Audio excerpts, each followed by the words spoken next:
Hello dear student, आज हम लोग स्टार्ट करेंगे फाइनेंशियल एनालिसिस के statement of profit and loss account के फॉर्मेट को।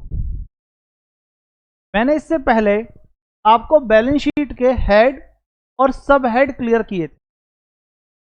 सीबीएसई में 3 मार्क्स में हेड और सब हेड आते हैं, लेकिन कभी कभी कोई पॉइंट आपसे statement of profit and loss account से रिलेटेड भी पूछ सकता है। नंबर 1। नंबर 2, जब आप रेशियो एनालिसिस करेंगे तो आपके पास में फाइनेंशियल स्टेटमेंट में जो statement of profit and loss account है उससे रिलेटेड नॉलेज आपको होनी चाहिए, क्योंकि वहां पर gross profit, net profit, operating ratio, operating profit ratio, इनको कैलकुलेट करने के लिए इस नॉलेज की हेल्प की जरूरत आपको पड़ती है। जब आप कैश फ्लो स्टेटमेंट करते हैं तब भी इसकी रिक्वायरमेंट होती है। अगर ये क्लियर नहीं होगा प्रॉपर तरीके से तो कहीं ना कहीं आपको क्वेश्चन सॉल्व करने में प्रॉब्लम आएगी। आप इससे पहले क्लास 11th में अपना profit and loss account already बनाना सीख चुके हो, लेकिन जब आप कंपनी एक्ट 2013 के अकॉर्डिंगली बनाते हैं तो उसका फॉर्मेट वर्टिकल बेसिस पर होता है, और जब आप क्लास 11th में बनाते थे तो उसका फॉर्मेट हॉरिजॉन्टल बेसिस पर था, और वो 2 पार्टों में डिवाइड था। पहला, आपके पास ट्रेडिंग अकाउंट होता था, होता है, और सेकंड आपके पास में प्रॉफिट एंड लॉस अकाउंट होता है, जिसमें जितने भी डायरेक्ट एक्सपेंस होते हैं वो सारे के सारे आप ट्रेडिंग अकाउंट में मेंशन करते थे, और जिससे आपको कैलकुलेट होकर आता था gross profit to gross profit. और जितने भी इनडायरेक्ट एक्सपेंस और इनकम होती थी वो आप सब नोट डाउन करते थे प्रॉफिट एंड लॉस अकाउंट में, जिससे आपको कैलकुलेट होकर आता था नेट प्रॉफिट। ये आपके पास में होता था क्लास 11th में। पढ़ा होगा इतना तो आप लोगों ने ऑलरेडी, बेसिक कॉन्सेप्ट है। अगर इसके बिना आप क्लास 12th में जा रहे हैं तो बहुत प्रॉब्लम होगी। आप सबसे पहले अगर क्लास 11th के बच्चे हैं या क्लास 12th में ऑलरेडी आ गए हैं तो क्लास 11th की जर्नल एंट्री, उसका लेजर बनाने का तरीका और कुछ और पॉइंट हैं जिनको आपको क्लियर होना चाहिए, लेकिन बेसिकली आपको जर्नल एंट्री और लेजर की पोस्टिंग करने का तरीका आपको बहुत अच्छे से आना चाहिए। सेकंड, आपके पास जब कंपनी एक्ट 2013 के अकॉर्डिंग आप बनाते हो तो ये आपके पास में वर्टिकल बेसिस पर बनती है, और यहाँ इस बात से कोई मैटर नहीं होता आपकी इनकम जो है वो डायरेक्ट है या इनडायरेक्ट है। आप उसको सबसे पहले इनकम को नोट करेंगे, और इनकम 2 टाइप में डिवाइड होती है, एक रेवेन्यू फ्रॉम ऑपरेशन और एक अदर इनकम, और उसके बाद सारे के सारे खर्चों को उसकी कैटेगरी वाइज डिवाइड करेंगे, तब आप उसके बाद में कैलकुलेट करेंगे, जिसका फॉर्मेट मैं आगे दिखाऊंगा।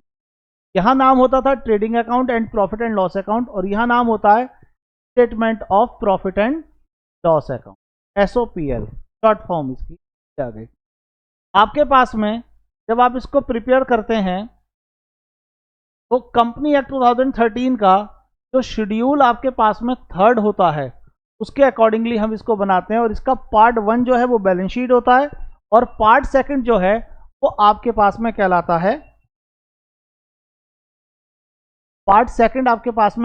है statement of profit and loss account. तो statement of profit and loss account company act 2013 schedule 3rd और पार्ट 2 के अकॉर्डिंगली बनाया जाता है। क्विकली रिवीजन करते हैं। सबसे पहले क्या आता है कि वो बिजनेस की जितनी भी ऑपरेटिंग इनकम होती है, यानी कि रेवेन्यू फ्रॉम ऑपरेशन, उसको हम नोट डाउन कर देते हैं टोटल इन ऑल करके।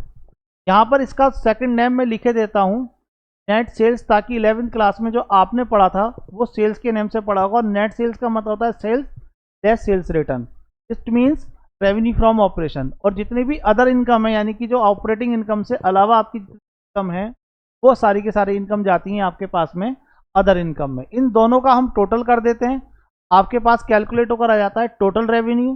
फिर उसके बाद हम खर्चों को नोट करते हैं, तो खर्चों का एक टोटल का हम एक एक्सपेंस का एक अकाउंट बनाते हैं, और उसमें उसकी नेचर के अकॉर्डिंगली फिर जो खर्चे हैं उनको हम डिवाइड कर देते हैं। जैसे कॉस्ट ऑफ मटेरियल कंज्यूम्ड, उसके बाद आप नोट डाउन करेंगे purchase of stock in trade. तीसरा, जो अनसोल्ड गुड्स है उसका चेंज, जिसमें हम लिखते हैं ओपनिंग इन्वेंट्री और क्लोजिंग इन्वेंट्री का डिफरेंस को नोट डाउन कर देते हैं। फिर आपके पास जितना इंप्लॉय से रिलेटेड खर्चे हो, चाहे वो डायरेक्ट इंप्लॉय हो या इनडायरेक्ट इंप्लॉय हो, उनसे रिलेटेड आपके पास में खर्चा आ जाता है। फिर जो बिजनेस में आपने लोन लिया है उस लोन से रिलेटेड पूरे साल में जो खर्चा पेड करा है, जैसे इंटरेस्ट का पेमेंट करा है, कोई लोन लेने के टाइम पे ब्रोकेज या कमीशन पेड किया है, वो सारे के सारे इनऑल आपके फाइनेंस कॉस्ट में चले जाते हैं टोटल इनऑल होकर। और उसके बाद में फिर आपके पास आ गया कोई डेप्रिसिएशन चार्ज किया है एसेट्स पर आपने, या इंटेंजिबल एसेट पर कोई एमोटाइजेशन चार्ज किया है, उनका टोटल होकर इसमें चला जाता है। और उसके अलावा ये जो पीछे के जितने भी आपने एक्सपेंस के हेड देखे थे इनको छोड़ दीजिए, इसके अलावा जो बचा वो सारा का सारा अदर एक्सपेंस में चला जाता है। इन सबको हम ऐड कर लेते हैं, टोटल कर लेते हैं, तो हमारे पास बन जाता है टोटल एक्सपेंसेस। और फिर टोटल इनकम से यानी कि टोटल रेवेन्यू में से हम टोटल एक्सपेंस को माइनस कर देते हैं, तो कैलकुलेट होकर जाता है प्रॉफिट बिफोर टैक्स। और अगर हमारी कंपनी को प्रॉफिट हुआ है तो उस पर हमें गवर्नमेंट को क्या देना है, टैक्स देना है। जितना भी आपने टैक्स पेड किया है या प्रोवाइड किया है वो आप इसमें से लेस कर देंगे, और उसके बाद आपको आ जाता है प्रॉफिट आफ्टर टैक्स। यहां तक का पॉइंट आपको statement of profit and loss account का क्लियर होना चाहिए। लेकिन मैंने आपको अभी बताया कि आपको क्या करना है, जितनी भी इनकम है, एक्सपेंस है, उन सबको नोट करना है उनकी कैटेगरी के अकॉर्डिंग। लेकिन इसमें क्या क्या आता है, कौन सा बैलेंस है जो खर्चे का है, वो खर्चा इनमें से किस अकाउंट्स के अंदर जाएगा, इसे क्लियर करने के लिए आप क्या करिए कि जो मैंने ऑलरेडी एक पीडीएफ बना रखी है उसको आप समझ लीजिए, आपको ये ऑलरेडी अच्छे से क्लियर हो जाएगा। जैसे मैंने लिखा रेवेन्यू फ्रॉम ऑपरेशन, यानी कि कोई भी कंपनी जो आप अर्न करती है अपने रेवेन्यू को ऑपरेटिंग एक्टिविटी के थ्रू, यानी कि जो भी उसकी ऑपरेटिंग एक्टिविटी जो मेन कोर की एक्टिविटीज है उसके थ्रू जितना भी उसको रेवेन्यू कलेक्ट होता है, जितना भी उसने कुछ सेल किया है, या सर्विस कंपनी है तो कितने रुपए की उसने सर्विस प्रोवाइड कराई है, वो सब रेवेन्यू फ्रॉम ऑपरेशन का पार्ट होता है। इसमें क्या आता है, रेवेन्यू फ्रॉम ऑपरेशन जो प्रोडक्शन से रिलेटेड हो या सर्विस से रिलेटेड हो। दूसरा, अगर आप प्रोडक्शन कर रहे हो और आप मैन्युफैक्चरिंग बिजनेस में हो और आपका ऐसा बिजनेस है जिसका कुछ पार्ट स्क्रैप बचता है, रॉ मटेरियल को जब फिनिश गुड्स में आप कन्वर्ट करते हैं, तो वो जो रॉ मटेरियल का स्क्रैप होता है वो revenue from sale of scrap के नेम से वो रेवेन्यू फ्रॉम ऑपरेशन का ही पार्ट बनता है। इसलिए सेल ऑफ स्क्रैप जो है वो आपके पास इसमें जाएगा, लेकिन गुड्स का जाएगा, एसेट्स का नहीं जाएगा। अगर मान लीजिए कोई एसेट है, कोई कार है, वो डैमेज हो गई है, वो तो आपकी एसेट्स है, और उसका स्क्रैप आपने सेल करा है, वो इसमें नहीं जाएगा, वो आपकी अदर इनकम में जाएगा। लेकिन गुड्स का जो स्क्रैप होगा वो आपका इसी में जाएगा। सेकंड, अदर इनकम की बात करते हैं, यानी कि आपकी जो ऑपरेटिंग एक्टिविटी के अलावा किसी भी तरह की कोई इनकम है, चाहे वो और नॉन ऑपरेटिंग है या ऑपरेटिंग है लेकिन ऑपरेटिंग से रिलेटेड नहीं है, ऐसी कोई भी इनकम आपके पास में किस में जाएगी, वो अदर इनकम में जाएगी। जैसे अगर आपको कोई इंटरेस्ट रिसीव हुआ है, क्या रिसीव हुआ है, इंटरेस्ट की इनकम कोई रिसीव हुई है, डिविडेंड यानी कि इन्वेस्टमेंट पर आपको कोई डिविडेंड मिल रहा है, वो भी इसमें जाएगा। किसी एसेट्स को सेल करा है आपने और उसकी बुक वैल्यू से ज़्यादा में अगर आपने सेल करा है, तो जितने रुपए में आपने सेल्स करा है उसका प्रॉफिट में जाएगा, चाहे इन्वेस्टमेंट का हो या फिक्स एसेट्स का हो। सेकंड, अगर कोई बैड डेट ऑलरेडी पास्ट में हुए थे और उनसे मनी रिकवर हो गई है बैड डेट पर्सन से, तो वो बैड डेट रिकवर के नेम से इसमें जाएगी आपके पास में। और अगर कोई प्रोविजंस आपने करे थे डिस्काउंट डेटर्स पर और वो आपके पास में कम हो गए, एक्सिस से कम हो गए हैं, रिटर्न बैक हो गए, वो इसमें जाएगा। कोई रेंटल इनकम यानी कि रेंट रिसीव होता है आपको, वो भी इसी में जाएगा। ओवरऑल इसमें दो टाइप की इनकम है। कैसे याद रखेंगे कि आपकी कौन सी इनकम किस में जाएगी? सबसे बढ़िया तरीका, आप केवल सेल ऑफ रेवेन्यू यानी कि जो गुड्स है आपका उसके सेल्स, दूसरा जो गुड्स का स्क्रैप है उसे याद कर लीजिए। ये दो चीजें रेवेन्यू फ्रॉम ऑपरेशन में जाती है। इसके अलावा किसी भी टाइप की आपकी कोई भी इनकम हो वो सारी की सारी अदर इनकम में जाएगी। क्लियर कट पॉइंट है, कोई कंफ्यूजन नहीं है। ये दो पॉइंटों को देख लीजिए, तीसरा अपने आप से क्लियर हो जाएगा। सेकंड आते हैं इसके नेक्स्ट स्लाइड पर। हमारे पास में गिवन है, देखिए, कॉस्ट ऑफ मटेरियल कंज्यूम्ड। जब कोई भी मैन्युफैक्चरिंग कंपनी होती है तो वो क्या करती है, अपने गुड्स को बनाती है, मेकिंग करती है। किससे बनाएगी? कच्चे माल से बनाएगी, रॉ मटेरियल से बनाएगी। तो रॉ मटेरियल में आपके पास में कितना इस साल में जो आपने बनाया उसका कितना पिछले साल का बचा हुआ बैलेंस मींस ओपनिंग स्टॉक है। तो आपके पास में opening inventory of raw material, केवल ओनली ध्यान रखिएगा रॉ मटेरियल की इन्वेंट्रीज की हम यहाँ बात कर रहे हैं। तो रॉ मटेरियल की जितनी भी इन्वेंट्री होंगी वो प्लस इस साल में जितने रुपए का आपने रॉ मटेरियल परचेज करा है। यहाँ मैंने नेट वर्ड यूज करा है। नेट का मतलब होता है जो खरीदा है, और अगर इन केस कोई डिफेक्टिव था जो मैंने रिटर्न करा है उसका डिफरेंस यहाँ लेते हैं, यानी कि नेट परचेज लेते हैं। पर net purchase means purchase less purchase return, उसका डिफरेंस यहाँ लेंगे और जो क्लोजिंग स्टॉक इस साल के एंड में रॉ मटेरियल अभी मैन्युफैक्चरिंग नहीं हुआ है उसको लेस कर देंगे तो वो आपके पास जाएगा कॉस्ट ऑफ मटेरियल कंज्यूम्ड में। यहाँ एक पॉइंट को देख लीजिए, नोट मैंने लिखा है स्पेशली कि inventory of raw material working progress, मतलब जो गुड्स फैक्ट्री में तैयार हो रहा है।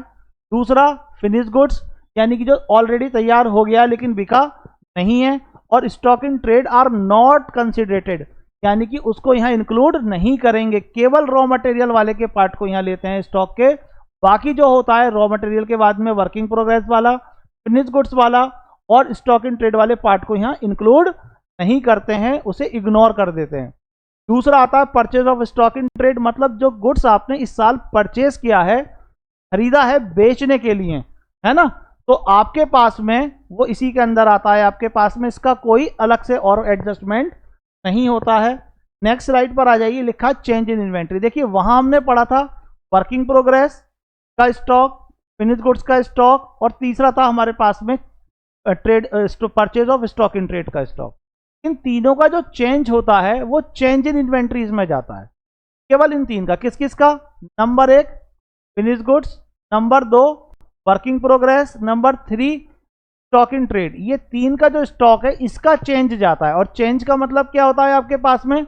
ओपनिंग और क्लोजिंग इन्वेंट्री का डिफरेंस, मतलब opening inventory minus closing inventory. और हो सकता है मे बी इनमें किसी का प्लस में आए, किसी का माइनस में आए, और डिफरेंस कैलकुलेट कर कर भी आपका प्लस या माइनस में आता है तो उसी फिगर में नोट करेंगे। अगर प्लस में है तो प्लस में लिखेंगे, यानी कि ओपनिंग इन्वेंट्री अगर ज़्यादा है क्लोजिंग इन्वेंट्री के कंपैरिजन पर तो प्लस में लिखेंगे, और अगर क्लोजिंग इन्वेंट्री ज़्यादा है और ओपनिंग इन्वेंट्री कम है तो उसको माइनस में लिखेंगे। इसके बाद नेक्स्ट एक्सपेंस आता है एम्प्लॉय बेनिफिट एक्सपेंस। देखिए एम्प्लॉय आपके पास में डिपार्टमेंट के अकॉर्डिंगली, क्योंकि किसी कंपनी के अंदर डिपार्टमेंट बने हुए थे, जैसे purchase department, factory department, office हो गया, सेलिंग हो गया, यहां पर सब जगह एम्प्लॉय आपके काम करते हैं। अब किसी भी एम्प्लॉय की सैलरी है या कोई टेम्परेरी बेसिस पर काम कर रहा है तो अगर आप उसको वेजेस पेड कर रहे हैं तो चाहे आप उसको सैलरी पे करें या वेजेस पेड कर रहे हैं या उनके बेनिफिट के लिए कुछ और खर्च कर रहे हैं, जैसे उनका रिफ्रेशमेंट करा रहे हैं, उनके प्रोविडेंट फंड में पैसा डाल रहे हैं, या उनको कोई कैश में ना देकर अगर कोई बेनिफिट दे रहे हैं, जैसे मैनेजर को कार दे दी, कार का ड्राइवर का खर्चा भी आप उठा रहे हो, पेट्रोल भी आप डलवा रहे हो, उस कार की मेंटेनेंस भी कंपनी कर रही है। तो ये सारे के सारे खर्चे कोई भी हो जो एम्प्लॉय से रिलेटेड खर्चे होंगे वो सारे के सारे एम्प्लॉय बेनिफिट एक्सपेंस में जाएंगे। जैसे वेजेस पेड हो गया, वर्कर्स को बोनस दिया है वो हो गया, लीव एनकैशमेंट हो गया, छुट्टी के बदले में हमने कैश दे दिया कि भाई छुट्टी मत करो काम कर लीजिए आप। इसके बाद में आपके पास में सैलरी आ गया, ठीक। इसके बाद में आपके पास स्टाफ वेलफेयर एक्सपेंसेस आ गए और उनके एम्प्लॉय का कंट्रीब्यूशन, एम्प्लॉयर का कंट्रीब्यूशन हो गया उनके प्रोविडेंट फंड में। ये सारी चीज़ें इसी में आ जाती हैं। बस ये ध्यान रखिए कि चाहे किसी डिपार्टमेंट का आपका एम्प्लॉय है, तो वेजेस हैं या सैलरी है या उससे रिलेटेड कोई भी खर्चा हो रहा है तो वो इसी के अकॉर्डिंगली चला जाएगा। इसके बाद नेक्स्ट आता है आपके पास में क्या? Finance cost. कोई भी कंपनी क्या करती है? लोन लेती है। जब वो लोन लेगी तो जिस टाइम उसने लोन लिया है उस ईयर में उसकी प्रोसेसिंग के कुछ खर्चे होते हैं, जैसे उसने लोन लेने के लिए ब्रोकेज पेड करी है, कोई कमीशन पेड किया है, कोई फाइलें वगैरह बनने का एक्सपेंस आए हैं, कोई एडवर्टीजमेंट निकाला है न्यूज़पेपर वगैरह में उसका खर्चा करा है, या उसने उस साल जो लोन ऑलरेडी ले रखा है उस पर उसने जो इंटरेस्ट पेड करा है, वो सारे के सारे खर्चे जो हैं, या कोई डिवेंचर इशू करा है तो उसका डिस्काउंट हुआ है, या कोई हमने पेमेंट करने पर, मतलब फर्दर पेमेंट जब हम करेंगे उसको मैच्योरिटी के टाइम पर, तो उस टाइम हम उसके लोन से एक्सेस पेमेंट करेंगे, उसका कोई प्रीमियम रिडेम्पशन का है। सारे खर्चे जो होते हैं वो फाइनेंस से रिलेटेड खर्चे होते हैं, फाइनेंस कॉस्ट से रिलेटेड खर्चे। इन सारे खर्चों का हम टोटल कर कर एक साथ मेंशन कर देंगे फाइनेंस कॉस्ट में। जैसे आपके पास में क्या क्या आ गए? Interest paid on term loan, interest paid on overdraft या cash credit, interest paid on debenture, discount और loss on issued of debenture, premium payable on redemption of debenture, loan processing fees, सारे के सारे आते हैं। लेकिन एक ध्यान रखना, कभी कभी बच्चा कंफ्यूज हो जाता है, बैंक चार्ज। देखिए बैंक में जब हम अकाउंट खुलवाते हैं, बैंक से हम कोई सर्विस लेते हैं तो वो हमारे बिजनेस का एक नॉर्मल एक्सपेंस होता है, तो बैंक चार्ज कभी भी लोन की कैटेगरी का नहीं होता। तो अगर क्वेश्चन में आपने पढ़ा है बैंक चार्ज, तो बैंक चार्ज आपके पास में आता है किसमें? अदर एक्सपेंस में। ये अदर एक्सपेंस का पार्ट है, इसलिए यहाँ पर मैंने लिख दिया है नोट बनाकर, note service charge not including like bank charge, है ना, इसको आपको ध्यान रखना। इसके बाद आता है डेप्रिसिएशन एंड एमोर्टाइजेशन। अब कोई भी आपके पास अगर फिक्स एसेट्स है तो आप ईयर के एंड में क्या करते हो, पर डेप्रिसिएशन चार्ज करते हो। कोई भी इंटेंजिबल एसेट्स है उसकी आप वैल्यू को राइट ऑफ करते हो, क्योंकि हर एक एसेट की अपनी एक लाइफ होती है और जितनी लाइफ है वो डिवाइड कर देते हैं उसके खर्चों के अकॉर्डिंग, मतलब हर साल में जितनी उसकी वैल्यू में कमी आ रही है वो डेप्रिसिएशन कहलाएगा, और अगर इंटेंजिबल एसेट्स की वैल्यू में कमी आ रही है तो उसको हम एमोर्टाइजेशन, उनका टोटल कर हम इसी में लिख देते हैं, depreciation is the cost of tangible assets while the amortisation is the cost of intangible asset return of. ठीक, क्या कर देते हैं हम इसको, रिटर्न ऑफ कर देते हैं यूजफुल लाइफ के अकॉर्डिंगली। नेक्स्ट आता है इसके बाद में आपके पास लास्ट पॉइंट अदर एक्सपेंस, यानी कि expense they are not show in the any above mentioned head are show here. जो ऊपर किसी भी खर्चे में हमने नोट नहीं करे वो सारे के सारे खर्चे इसमें नोट हो जाएंगे। ऊपर वाले सारे खर्चों को आप क्लियर कर लीजिए और उसके बाद में जो भी बचा हुआ खर्चा है वो सारा का सारा अदर एक्सपेंस में है, चाहे वो फैक्ट्री से रिलेटेड खर्चे हों, गुड्स को खरीदने से रिलेटेड आपके पास में खर्चे हों, तीसरा आपके पास ऑफिस के कुछ खर्चे हों जैसे लीगल फीस है, ठीक, बैंक चार्जेस हैं, ऑडिट फीस है, ये सारे के सारे नॉर्मल खर्चे किस में जाते हैं, सब अदर एक्सपेंस में जाते हैं, जिसमें से कुछ मैंने यहाँ नोट कर दिए जैसे कैरिज इनवर्ड या carriage outward, audit fees, insurance charge, rent and tax, bank charges, advertisement expenses, administration expenses, selling expenses, power and electricity charges, repair on fix assets, rent paid, telephone expenses, sundry expenses, और एक और लिख लीजिएगा इसमें loss on sale of fix assets and investment. अगर किसी investment को भी मैंने क्या कर दिया है, अपने शेयर को, डिवेंचर को या कॉमर्शियल प्रॉपर्टी को मैंने बेच दी है और मैंने बुक वैल्यू से कम में बेचा है और मुझे लॉस हुआ है तो वो भी अदर एक्सपेंसेस में आता है, और इन केस अगर हमारे पास प्रॉफिट हुआ है तो वो अदर इनकम में आता है, जो ऑलरेडी मैंने आपको पहले पढ़ा दिया है। ये सारी के सारी चीज़ें आपको बहुत अच्छे से क्लियर होनी चाहिए, प्रॉपर तरीके से आनी चाहिए। हेड बैलेंस शीट का बैलेंस शीट कर रहा हूँ, statement of profit and loss account की चीज़ें आपको सीक्वेंस में लर्न होनी चाहिए, कौन सी कैटेगरी में कौन सा खर्चा जाता है, ये बहुत ज़्यादा ज़रूरी है। आप अगर अपने फाइनेंशियल एनालिसिस में 20 आउट ऑफ 20 मार्क्स चाहते हो तो याद रखना बैलेंस शीट और statement of profit and loss account को बहुत अच्छे से क्लियर करना, क्योंकि इसी की हेल्प से आप रेशियो एनालिसिस करोगे और इसी की हेल्प से आप कैश फ्लो स्टेटमेंट करेंगे। ये चीज़ें आपको बहुत अच्छे से क्लियर होनी चाहिए। आप मेरी वीडियो को अगर पसंद आई है तो लाइक कीजिए और मेरे चैनल को सब्सक्राइब कीजिए ताकि आपको टाइम टू टाइम सारी की सारी वीडियो मिल सकें। हम जैसे जैसे आगे बढ़ेंगे हम अपने प्रोग्राम मतलब हम अपने चीज़ों को यानी कि चैप्टर्स को आगे बढ़ाते चले जाएंगे। उससे रिलेटेड कुछ शॉर्ट नोट्स में डालूंगा और उसी की जो लिंक होगा वो बड़ी वीडियो में आपको मिल जाएगा। आप इसको देखिए। All the best.